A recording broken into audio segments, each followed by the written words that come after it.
It's another busy day here at the White House. On the economic front this week, the president will continue his push to secure tax relief for hardworking American families. We are pleased to announce that the president will be traveling to Indianapolis, Indiana on Wednesday. While there, he will deliver remarks on the historic tax cuts and reforms that he has been working on with members of Congress. During his remarks, the president will discuss new details on the framework for these cuts and reforms. These details will include specific proposed rates for individuals, small businesses, and corporations, and he will also discuss the elimination of loopholes that have rigged the current tax code in favor of the wealthy and well-connected.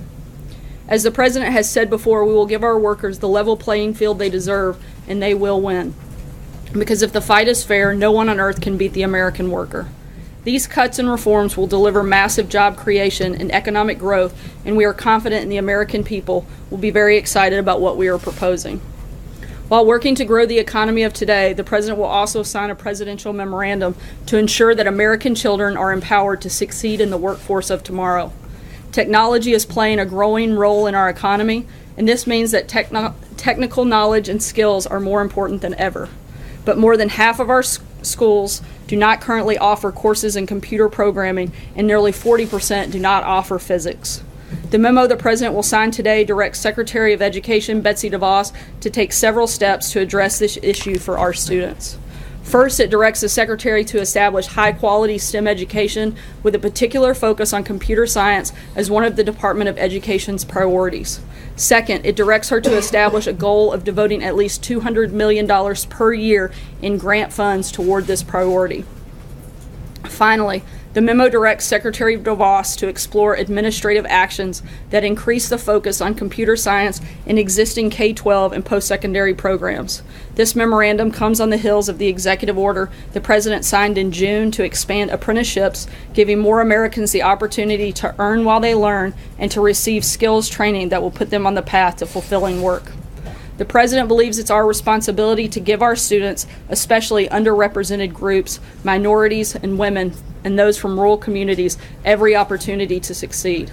By signing this memoranda, he is taking action to ensure that they have access to the high-quality STEM education they deserve. The timing of this memo, which will be so important to America's underserved communities, is particularly fitting today. September 25th is the 60th anniversary of the Little Rock Nine's first day of class at Central High School. A few weeks prior to their first day, Governor Orville Faubus called in the Arkansas National Guard to stand by as segregationists blocked the 9 black students from entering the all-white school. One of the 9 students, Elizabeth Eckford, recalled, and I quote, "They moved closer and closer. Somebody started yelling. I tried to see a friendly face somewhere in the crowd, someone who could maybe help. I looked into the face of an old woman, and it seemed like a kind face. But when I looked at her again, she spat on me." 20 years ago today, as a new student at Central High myself, I watched President Bill Clinton and my dad, Governor Mike Huckabee, open the doors for the Little Rock Nine, the same doors that had been closed to them because they were black. The Little Rock Nine, Melba Bills, Minnie Jean Brown, Elizabeth Eckford, Ernest Green, Gloria Ray Carlmark, Carlotta Walls Lanier, Thelma Mothershed, Terrence Roberts, and the late Jefferson Thomas are American heroes who courageously advanced racial equality. As President Trump has said, racism is evil. It has no place in our country. Today, Central High is one of the most racially diverse and high-achieving schools in Arkansas. This is a testimony to how far we've come in the last 60 years. It's not lost on the president or his administration that there is more work to do. We need better schools, and we need better jobs to provide a safer, stronger, more prosperous future for every American. President Trump is working to make America great again for all of our citizens, and his actions continue to show just how committed he is. And with that, I'll take your questions. John. Sarah, clearly the president has strong views on whether or not players in professional sports teams should stand for the national anthem. Given the response that the president has gotten over the last 48 hours, even from Tom Brady of the New England Patriots, who believes that what the president said on Friday night was very divisive, does the president regret at all describing these players who take a knee for the national anthem as SOBs who should be fired? Look, this isn't about the president being against anyone, but this is about the president and millions of Americans being for something.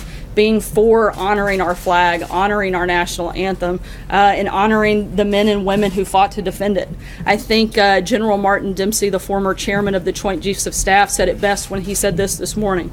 It's important to remember that our military is composed entirely of volunteers. It obviously takes a special kind of patriotism for people to volunteer to risk their life for their country.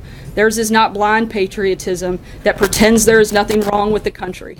Every man and woman in uniform knows we still have work to do to achieve the equality, opportunity, and justice for all to which we aspire. But every member of the military also knows that what is right about America is worth defending. And if it's worth defending, it's worth honoring. He continued, I just hope that the athletes who are using the anthem as a protest understand why people like me intend to keep standing during the national anthem. We do so not because we agree with everything America has done or everything that has been done in America's name, but because despite all of that, the world is a better place because America exists. That seems to me to be worth the honor of respect during the national anthem. I understand all that. I understand General Dempsey's position. I think people would thank him for his service to this great nation. But did the president go too far in referring to these players as SOBs who should be fired? I think that it's always appropriate for the President of the United States to defend our flag, to defend the national anthem, and to defend the men and women who fought and died to defend it. Peter. Sarah, let me ask you, you've often talked about how the president uses Twitter as a platform to sort of emphasize those things that are most important. Over the course of the last 72 hours, the president has tweeted more than a dozen times about sports, about kneeling, about NASCAR on this topic. He tweeted 0 times about Puerto Rico. So I guess the bottom line question is, what message is the president sending by emphasizing sports right now and not a big crisis that's affecting so many? He's not emphasizing sports. You're missing the entire purpose of the message. He's emphasizing something that should be unifying. Celebrating and promoting patriotism in our country is something that should bring everybody together. When it comes to Puerto Rico, the president has sent both Administrator Long and Senior Advisor to the Department of Homeland Security, Tom Bossert, to Puerto Rico today. They're on the ground to assess the damage.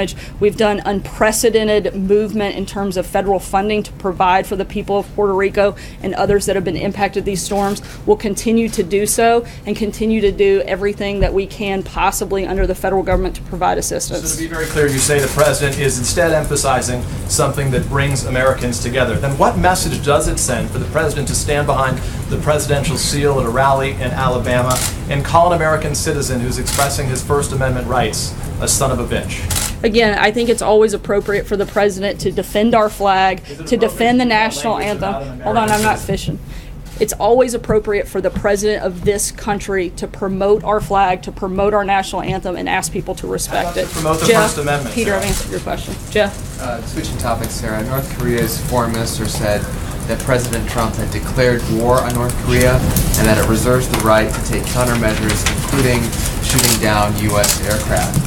Does the White House view President Trump's comments at the UN as a declaration of war? Not at all. We've not declared war on North Korea, and frankly, the suggestion of that is absurd. What is the White House's reaction to North Korea's threat to shoot down U.S. aircraft, even if it's not in their airspace? It's never appropriate for a country to shoot down another country's aircraft when it's over international waters. Our goal is still the same. We continue to seek the peaceful denuclearization of the Korean Peninsula. That's our focus. Doing that through both the most maximum economic and diplomatic pressures as possible at this point. Hey, Sarah, does the president believe that there are very fine people who kneeled yesterday watching those games, or are they all SOBs? I think you're trying to conflate different things here. Look, we certainly respect the rights that people have, but I think we also need to focus. Again, this isn't about the president being against something, which is what everybody wants to drive. This is about the president being for something. This is about the president being for respect in our country through symbols like the American flag, like the national anthem, and the hundreds of thousands of people that actually stand versus the few hundred that may have knelt. I want to follow up if I can. The president said that kneeling has nothing to do with race. Colin Kaepernick took took to his knees in these games, many of these games, specifically because he said Black people in this country were not being treated fairly by police. How is that not an issue of race? I think that the focus has long since changed, and certainly the message and what a lot has been communicated over these last several weeks through this process, through this protest by these players. Mario. Sarah, from this podium, you've often expressed some frustration about the media not focusing on the agenda that the president has, substantive issues, things he wants to get done, tax reform, health care, etc. When did the president decide at this rally that he was going to spend so much time talking about the flag itself? And doesn't that distract from the things that you are trying to accomplish this week, whether it's tax reform or health care or the efforts in Puerto Rico or the showdown with North Korea? Look, I certainly don't think that talking about the American flag is a distraction for the President of the United States.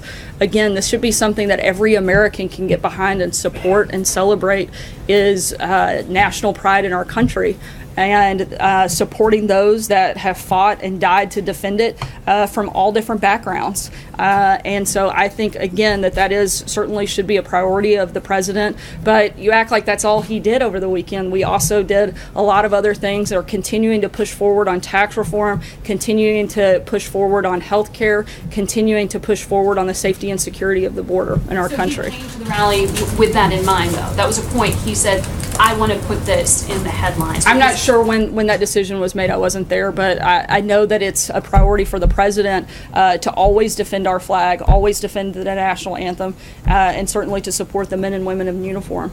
Jennifer.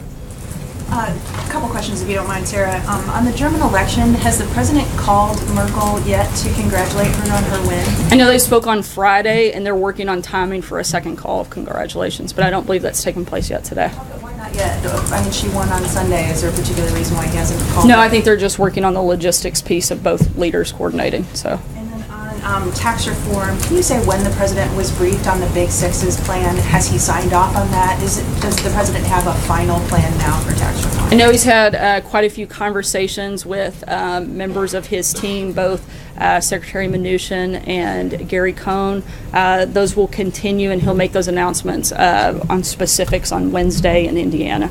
Mike? Did you address the LA Times report over the weekend that the president was warned by top aides, including McMaster, not to provoke Kim, particularly in the United Nations speech, and that it would because of it would potentially backfire? I'm sorry? I missed the first part of your question. I'm sorry what you said. The LA Times report that the president was warned not to provoke Kim Jong-un in his United Nations speech because that it would potentially backfire, and now we see that they've taken this as a declaration of war.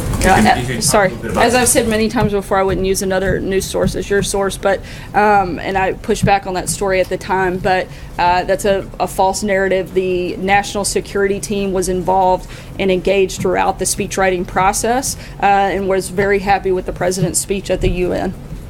Go ahead. Sarah, when Colin Kaepernick says that his protest is about fighting police brutality, fighting racial disparity, racial injustice, you're not taking him at his word. You're saying the focus has long since moved on. But when white supremacists say that their protest is about heritage, not hate, the president does take them at their word. So why is there this disparity about who gets to decide what protest is about?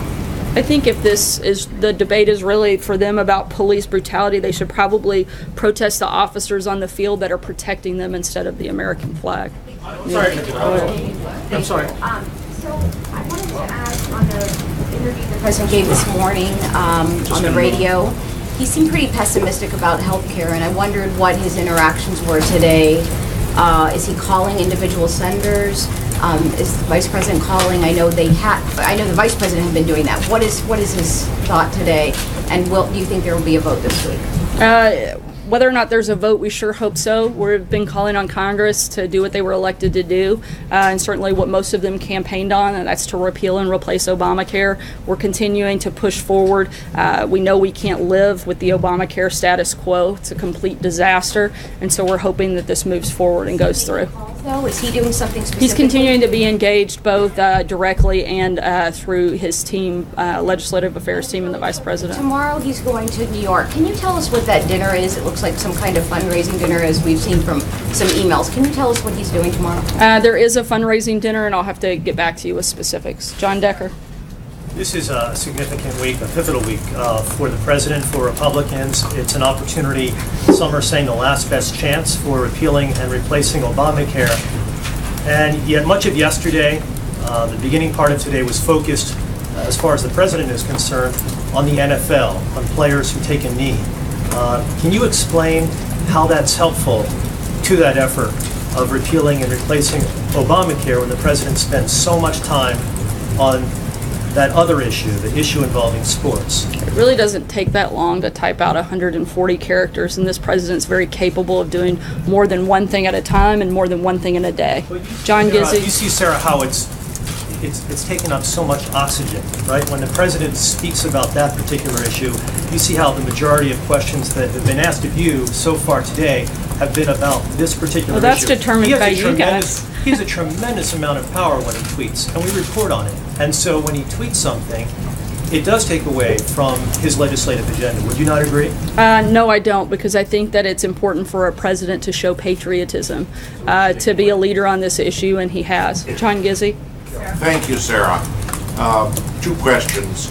One, Secretary Carson recently voiced his disagreement with the president and the vice president on the runoff in Alabama tomorrow. My question is not about the runoff, but about personnel. Are members of the cabinet and the president's official family free to disagree with him on matters such as a political contest? The president has a lot of people with a variety of backgrounds, and certainly with a variety of opinions. He always welcomes them voicing those. On that specific issue, I couldn't speak to that because I haven't talked to the president about it. Right. Matthew, second question. Yes, on September 15th, Heather Nauert, the spokeswoman for the State Department, spoke at the National Press Club. And I think this is important because Prime Minister Rajoy is meeting with the president tomorrow.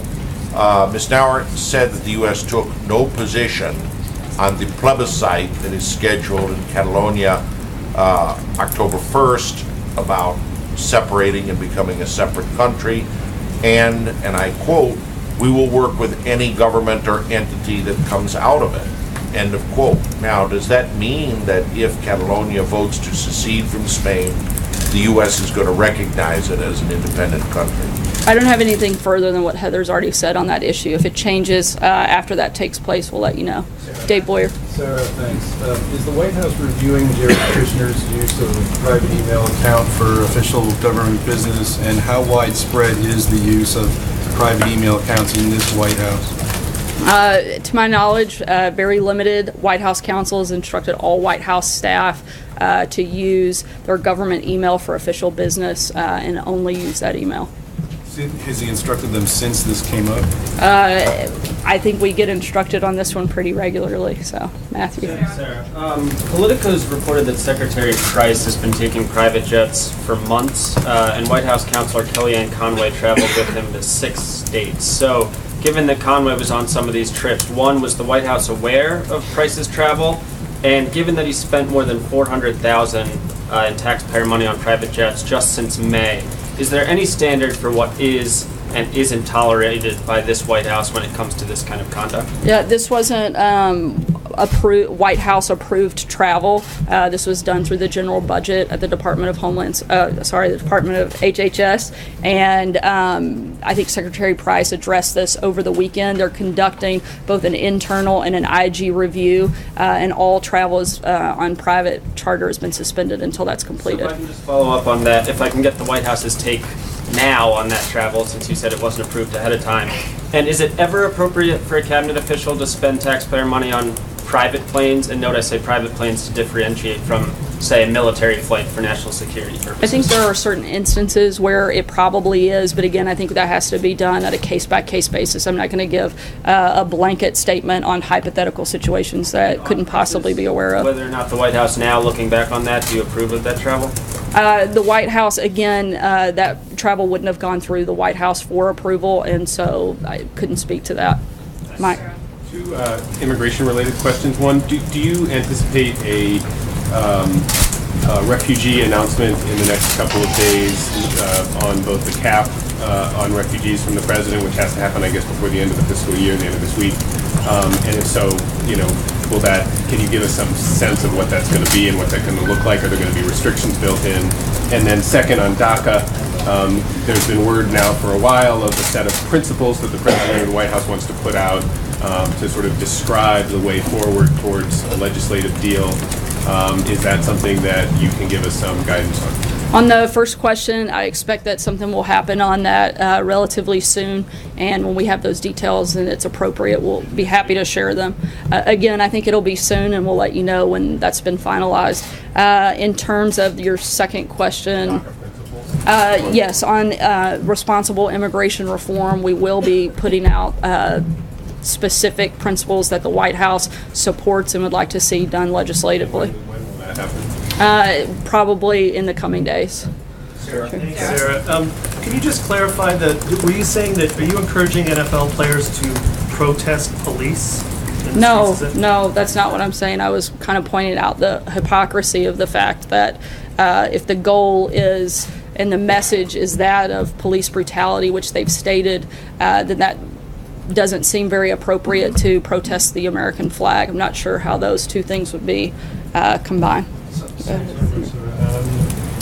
Today, Iraqi Kurds are voting on a plebiscite, and I was just wondering, you've already expressed your kind of dissatisfaction with that vote taking place, but I was wondering if the White House has a message for the Turks, the Iranians, the Iraqis, as they weigh their response to this vote, and then have a second vote. We hope for a unified Iraq to annihilate ISIS, and certainly a unified Iraq to push back on Iran. Okay, second question.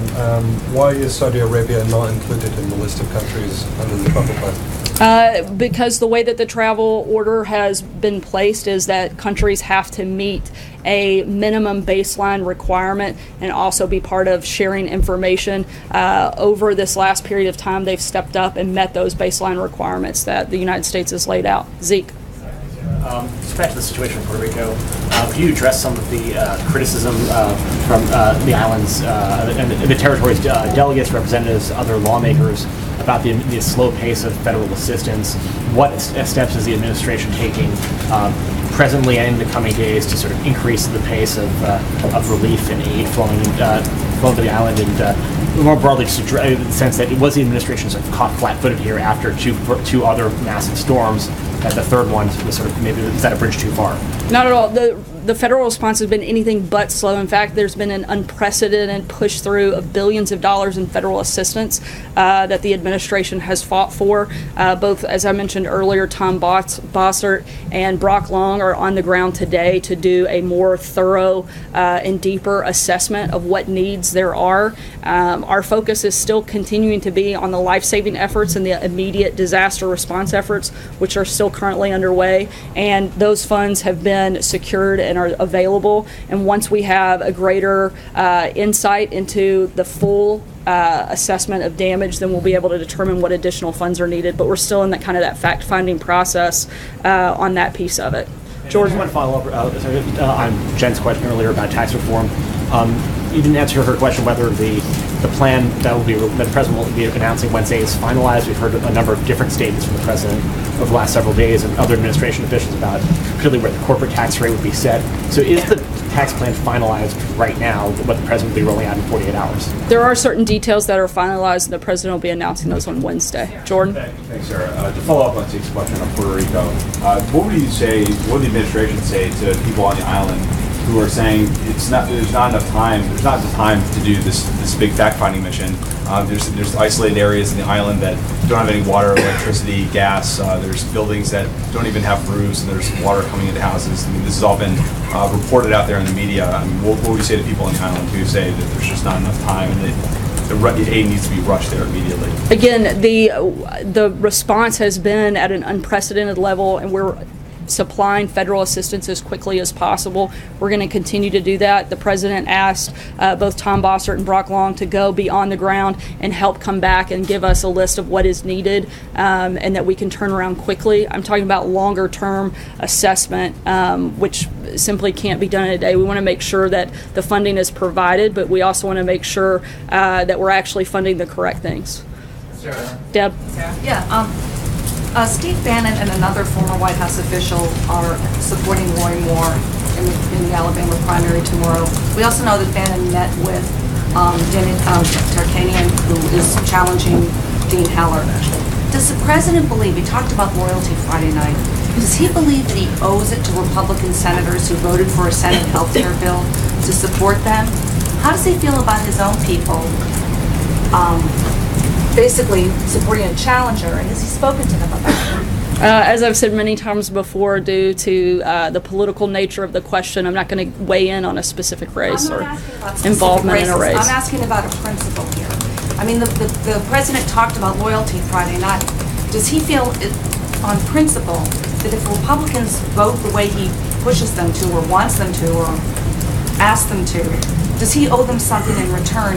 And does he feel that the people who have worked in this White House should go along with his thoughts on these races? I think that the president feels that he owes it to the American people who elected him, which means they supported the agenda that he was trying to promote. And the more that we have like-minded officials helping promote and push that agenda and pass that legislation, I think the better off we are, and that's certainly the reason that the president was elected. And so I think the more that we can have people help make that successful, that's certainly, I think, a positive thing and the right step forward. Hallie? I want to follow up here. Will the White House commit to releasing Jared Kushner's private emails related to government business? I'd have to ask. I'm not aware of that conversation. Something you would do? I mean, given your commitment. Again, I'm not going to get ahead of a conversation that hasn't taken place. Okay. Will you let us know? Sure. Great. And then my other question too. I just want to suss out, I think, a question that has been going around here today, because you talk about the president wanting to defend the flag. You know, the oath of office was to defend the Constitution. So does the president have a problem with the First Amendment? Not at all. The president is simply stating that pride in our country is a good thing. It's something that we should all celebrate. It's something that should frankly bring us together, not divide us. Standing up for the national anthem, he feels, is a symbol of that. Jim? Just support dissension? Can I follow up on what Hallie was asking? Why is it that the president over the weekend is going after, or seeming to go after, African-American athletes? And then this morning he's putting out a tweet praising NASCAR, which obviously is geared towards a different demographic, and the way they stand in respect and honor the flag. Is he trying to wage something of a culture war? Not at all. The president's not talking about race. The president's talking about pride in our country. What you saw yesterday were players and fans of all races joining together as Americans to honor our service members. That's what the president's talking about. That's what his focus is on. As you guys know, the president's got an event here in a few minutes, so we're going to close there. Thanks so much. Have a good day. It is a cultural